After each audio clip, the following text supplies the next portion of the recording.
Hello and welcome to this edition of EC3 HOSA Medical Moments. Today we have one of the hardest working women in Hardin County Schools. She actually works for Cumberland Health Services, and they provide a lot of services for our students and our staff with Hardin County Schools. So Ibby Hopper is here with us today, and Ibby, since we are socially distanced, we're going to remove our masks, and I wanted to start by you telling us a little bit about yourself. Sure. I appreciate you all having me on today so much. So I'm with Cumberland Family Medical and Healthy Kids Clinic. We are out of Russell Springs, Kentucky. That's where our administrative office is. So I've been with Cumberland Family Medical for 7 years. I'm the director of school-based services there. So I oversee all of our school-based health programs from the medical aspect, and I help some with the dental programs as well as our behavioral health program too.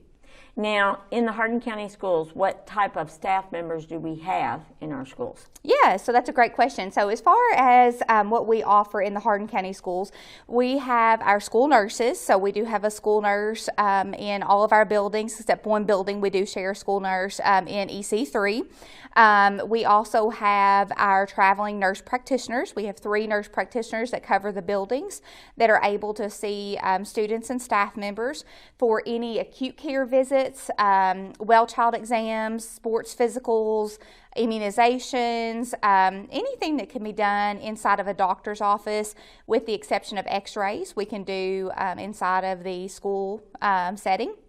We also have our dental program as well, and our dental program has been around actually since 2009.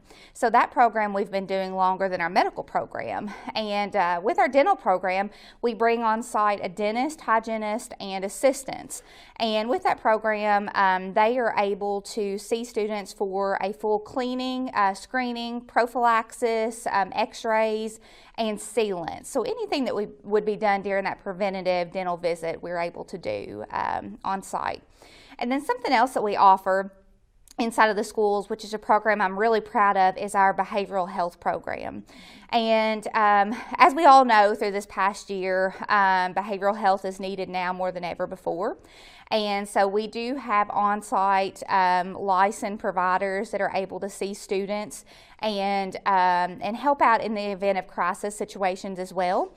So we do have those staff members here. We also have case management services that we're able to offer to the students as well. And case management services, what do you do with that? Sure, case management services, they are the way I like to describe it is that in-between person. So they're able to work with the students and the families if they need extra services. For example, if they needed help getting an appointment somewhere, or they needed help paying for bills, or they needed help with transportation, or they need that in-between person to help with those extra services in the community. That's what our case managers can help do. They help facilitate between our medical providers, our therapists, but they're that in-between person to help our families and our students to get every service that they possibly need to make them successful.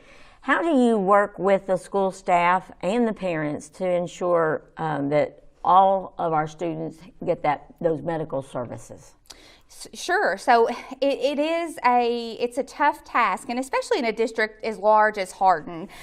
This is our largest district. I will remember several years ago when we first started this partnership, when I was talking to Miss Sutton and Miss Morgan, I thought, how in the world are we going to pull this off? So it is a tough task, but it all falls back on the school nurses. And I will tell you, we have an excellent group of school nurses in Hardin County. Their hearts are in it for the right reason, and that's what makes this program successful, is how hard that they work. So they are diligent in working with the families and making sure that the kids are taken care of. They know their kids, and they know if something is going on with them. They're able to relay that to the parents, and then the school nurses can take care of it on the front end. Our school nurses operate off of standing orders that are written by our medical provider, as well as our standing pediatrician. So they can take care of the students on that end. But if it's something they see that's going on that they can't take care of with a standing order, then they call and let the parents know and allow that parent to take their child to see their regular family doctor, or we can offer Healthy Kids Clinic providers as well to be able to see them. So a day in the life of a school nurse, what's involved in that? Well, I always tell any new staff that we have coming on board, you never know what you're going to see coming into the school nurses station. You know, it may be a student coming in that just needs a hug. It may be a student that just had a seizure. You could have a broken arm coming in. Very similar to an urgent care. Honestly, you're kind of operating your own little urgent care center. And they are truly the healthcare professional that's in charge of taking care of every student and staff member in their building, which, when you think about it, is a huge task, especially if you're looking at some of the big schools such as Central or some of the large population schools like that. They have to take care of students in their building that take routine medications. Any students that are chronic care conditions, diabetics, we have G-tube feedings, we have catheterizations, we have kids that have several chronic care conditions, plus just your routine students and staff that are coming in to be triaged daily. So it's a very busy job. There's a lot of responsibility that's solely delegated to just that one nurse. And then we have emergent situations, unfortunately, that happen. So they are trained to handle those emergent situations. And they do a very good job about taking care of that. But they do have wonderful support as well from their principals, from other administrative staff, from the front office staff that are always there to help them when needed. Also really good support from the EMS here anytime we have to call EMS, so we do appreciate all those people for helping as well. And there's no cost for those children to receive those services. Sure. We fund that. Yeah, sure. School nursing services, anytime a student sees the school nurse, they're always welcome to see the school nurse. There's no cost to the parents ever for seeing the school nurse. If a student were to see any of the nurse practitioners, anything like that, it's just like seeing your regular doctor. So insurance is billed for that, just like seeing a regular doctor's visit. So that's the only part that does cost the parent. We do have lots of opportunities for our parents. You know, we do have a sliding fee scale program. If students don't have insurance, we do accept all insurance types as well, including private insurance, Medicaid, Medicare, and then if they have no insurance, we have lots of programs for them also. Let's get into COVID. A year with COVID. When it first happened, when we had our first case in Hardin County, middle of March of 2020, how did that change what your role was? It changed everything for schools. Everyone knows that. We went from operating business as usual to operating nothing, basically. Our school nurses worked inside of the schools for a while. We did lots of data entry. We did lots of things like that. And then we did do a layoff with a lot of our nurses because there wasn't any work at that time for the staff. And we felt as though that was the best thing for the staff at that time. And it gave the staff a break. They were able to be home, and a lot of them enjoyed that. The staff did come back soon after that because we began operating we went into COVID mode after that. Once testing became available and once we knew what we were up against and we were able to see what we could do to help, we began ramping up that effort. But when COVID first started, I don't think any of us knew what we were up against. I don't think in the school system that we knew what we were going to have to do. It was just eye-opening for everybody. But when we first started, our nurses did a lot of calling and checking on kids that they were worried about. There are so many kids that only get their services when they're here at school, and so we have to worry about those kids. And so we did a lot of home health check-ins. We did a lot of data entry, things like that. But then as the summer went on, we really started ramping up our COVID. We started our drive-through COVID testing. And so that was a huge undertaking for us.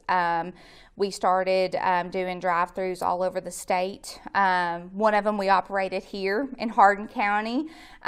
We operated a full-time one in Adair County, and then some all over the state as well. And so it was a huge task and took lots of staffing, and so we appreciate our staff here and Hardin County Schools for being willing to let us use the space to operate that. But I truly believe that in being able to have that drive-through going, we were able to help so many patients and so many community members to find out results and to be able to be quarantined quicker, and that's what helps to get a hold on this. Well, and it's one of the most beneficial things that we had going, honestly, in Hardin County. The drive-through on a daily basis, you all could basically test hundreds of people. We could. Through a drive-through. And then by making it available in different parts of the state and the county and opening it up, it was a no-brainer to me. Being able to get it as easy and accessible to the public, was the best thing in the world. When COVID hit, is there things that, we've talked about, I talked earlier with other health professionals about, well, this is not the flu. This is larger than the flu. And so what have you seen from that? The idea, those students or staff members that have had COVID, sometimes there's lingering issues.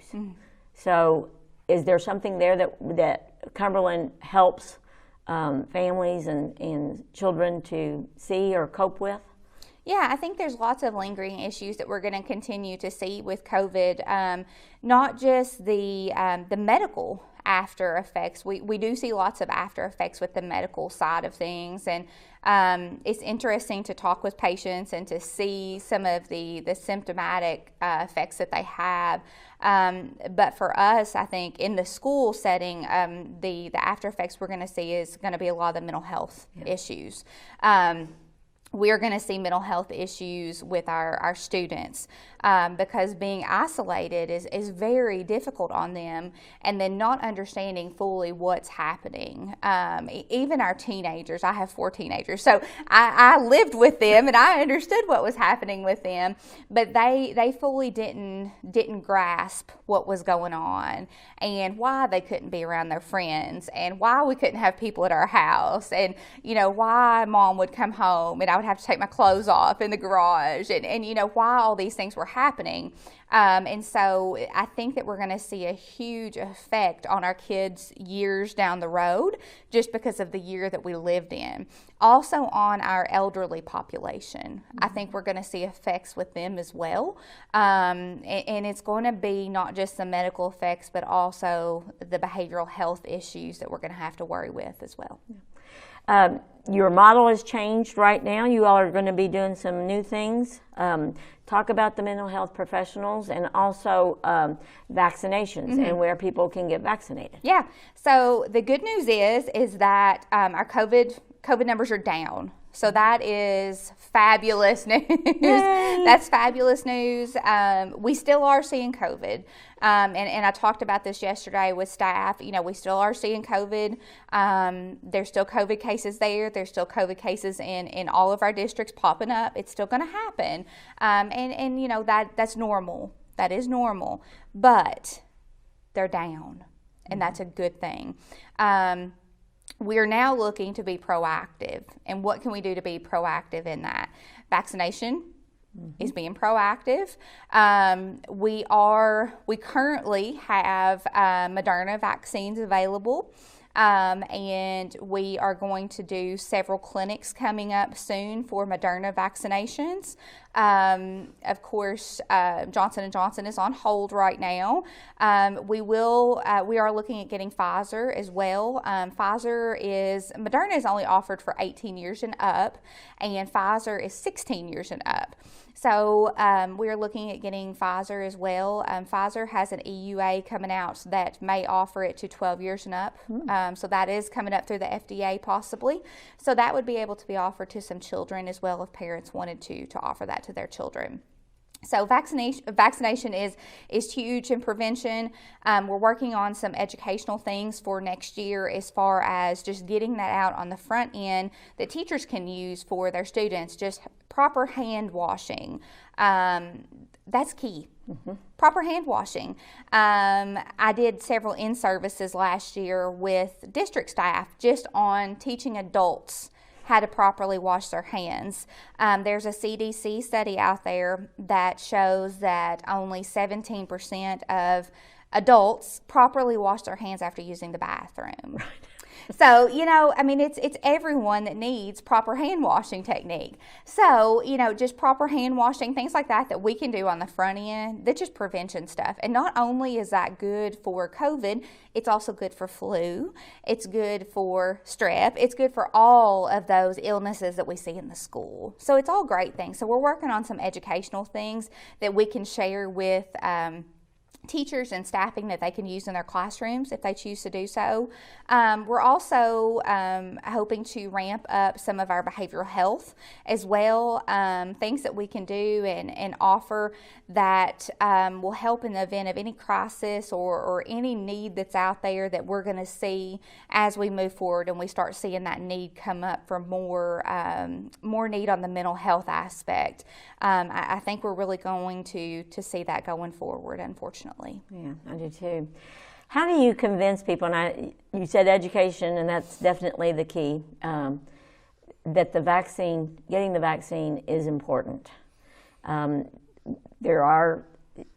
We've been told, the governor is trying to push for, 2.6 million people in the state of Kentucky. That would really be phenomenal. I think we're kind of hovering, and by the time people see this, some of that information is fluid. Right. How do we encourage people, to get vaccinated? That's tough, and we're working on some information at Cumberland Family Medical ourselves for that. I think that it takes a lot of people that have been vaccinated talking to other people that haven't. It's about trust. It's about it's hard for people to understand that a vaccine can come about quickly and be effective. It's about looking at the efficacy rates of the vaccine, and it's about reading correct information. I always try to tell our staff, if it doesn't come from the CDC or some sort of correct source, please don't believe it. Make sure you're reading correct information, and we want to make sure that we're sharing that correct information with people who have interest in it. And, if you know someone that's not been vaccinated and they're interested in it, share what you know about it. We can't ever make you're not going to change someone's mind, but all you can do is try to tell them what you know about it and share the correct information about that and making it accessible. I think that the key that we're going to offer is going to be some drive-through clinics. A lot of things that we've ran into is that people don't have time to go inside of an office and wait. So a drive-through style is much better for them. Saturday clinics, because if you work 5 days a week, it's hard to go Monday through Friday. So having a Saturday clinic is much better for them as well. And again, you mentioned that Moderna can now 18 and up, and it's open for everybody right now. So anybody and everybody that wants a shot can get one. Yeah, absolutely. Yeah. Now, is it still good to take appointments in that regard? Yeah. We still take appointments for vaccines, and we have plenty of Moderna available. When we offer our drive-thrus, it's going to be anybody that wants to come through, and we will advertise those as well. But we can still take appointments for vaccines. But when we do our drive-through style, we're just going to open it up to anybody that wants to come through. I'm just assuming, and tell me if I'm wrong, that there haven't been great numbers of adverse effects. There haven't been, which is a great thing. Right. That's a great thing. Anytime there's any type of vaccination given, there can always be adverse effects. And there's going to be, just depending on people's immunity, and people are going to have adverse reactions, whether it be, an allergen or things like that. Those type things are going to happen. But overall, there's been great success. Mm-hmm. With the COVID vaccines. Is there any fee attached to getting the vaccination, or is it usually just through their health insurance? Or? Yeah, their health insurance. The COVID vaccines, there's no fee with those. The only thing that's built to insurance is the administration fee, but the COVID vaccines, there's no fee with those. Okay, and that's awesome. So currently, moving forward in the Hardin County schools, what will people need to know about during the summertime? Because I know you also do a lot of physicals for kids and things like that. So, yeah. So what's going to be available from May through August? We've got a busy summer planned, which I'm excited about. We've got 6 days of sports physicals planned. So we're going to be able to offer those. We're going to have 2 days at each one of the high schools. And so we'll be having open days of sports physicals, and those dates will be coming out to everybody. We're also going to offer some vaccination days. We have several days, and that's not just for COVID vaccinations. That'll be for school vaccinations too. A lot of our kids are behind on their vaccinations just because, offices weren't offering in-person appointments, and where we weren't in the schools to offer vaccinations as well. So we're going to be doing some open vaccination dates, and we'll be doing on those vaccination dates, we'll have COVID vaccines as well, and we can do just regular well child exams or school physicals those days. So it's going to be a busy summer. We are going to do some drive-through COVID vaccine days at several different locations, just to hopefully catch anybody that needs to get that done or that would like to get that done. We're seeing a low rate of COVID vaccines in the younger population. So from that 20 to 35 year mark are the people that have not been vaccinated yet. And a lot of those people were just waiting for that to open up and waiting for there to be more vaccines available. So we're seeing a lower rate in that. So we're hoping to offer that to more of that age group. So it's going to be a busy summer, but I'm glad that we're able to open it up, and I'm glad that sports are up and going and kids are able to interact and be able to do things with their peers. And so it's going to be a great summer. Now, those dates, are they going to be available for people on a website? They will. They'll be on the Hardin County Schools website. They will be on the Cumberland Family Medical website as well. We also have a Facebook page. It's Healthy Kids Clinic Hardin County Schools that we post things on there.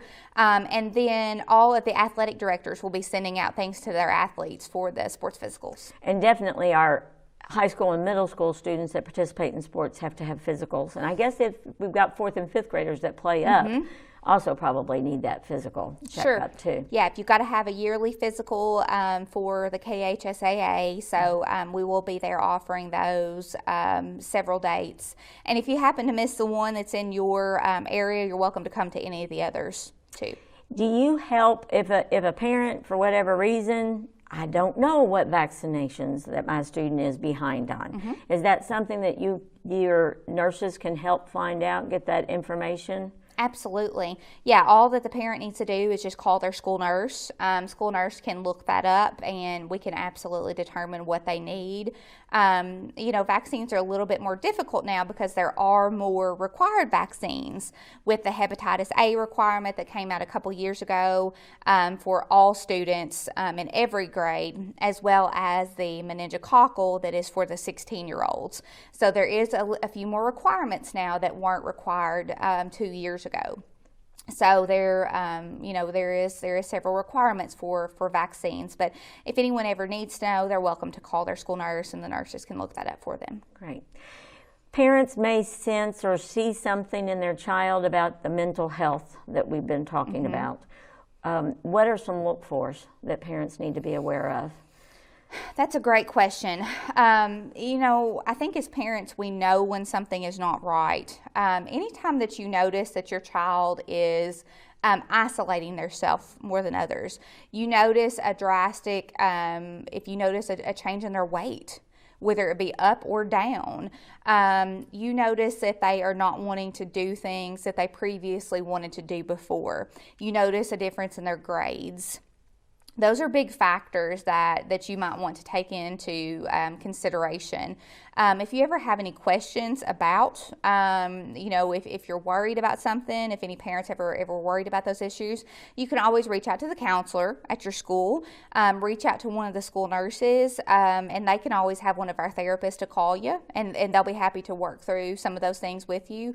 And sometimes it's just that parental instinct that something is just not right. But those tend to be some big things that will change first in students if there is something not right with them. Being a parent, you know how essential it is to have good health and health care available. What's your greatest joy? I think in school health, what I love seeing is that we can provide wraparound services for the kids. I tell this story all the time, but we had a student a couple of years ago that was being seen by our dental team. And she was 10 years old, and she had never been to the dentist in 10 years. And she was so excited to get her teeth cleaned. And you don't usually see that, but it's just just being able to offer something so simple as a teeth cleaning to a student who's never had one in 10 years is pretty special. And then I also always tell this story. This is on me. My own daughter, she was having her well child exam done at school, and they noticed that something was not right with her eyes. And so the nurse practitioner said, you need to take her to the eye doctor and follow up on that. And come to find out, she had spinal fluid buildup behind her eyes. So if I hadn't, if she hadn't had her routine well child exam done at school, we would not have known that. So it's just those things that are caught by our school staff that are putting in the time and the effort to take care of the kids. It's just really good. I think school health is very fulfilling, and lots of times we're able to see and take care of kids who may not have received care otherwise. But I think that's the most fulfilling thing. Great. And how can people get in touch with Cumberland Health? Sure. So you can always talk to your school nurses. The school nurses are, because most people are used to calling the school, so always ask to talk to your school nurses. They're always willing to help you. You can always call our administrative office anytime. Our number is 844-435-0900. Great. And Ibby, just thank you for your service and all that you do with the Hardin County Schools. And it truly makes a difference. It changes a child's life, especially if you've had something chronic or if you just have something scary to happen. The nurses and the nurse practitioners and the dental and the mental health. I mean, from one step to another, like you said, a wraparound care. Just absolutely phenomenal. So thank you for joining us today. And for those of you at home, find out more about Cumberland Family Health and Dental Services. And we appreciate all you do. Thank you. I appreciate it.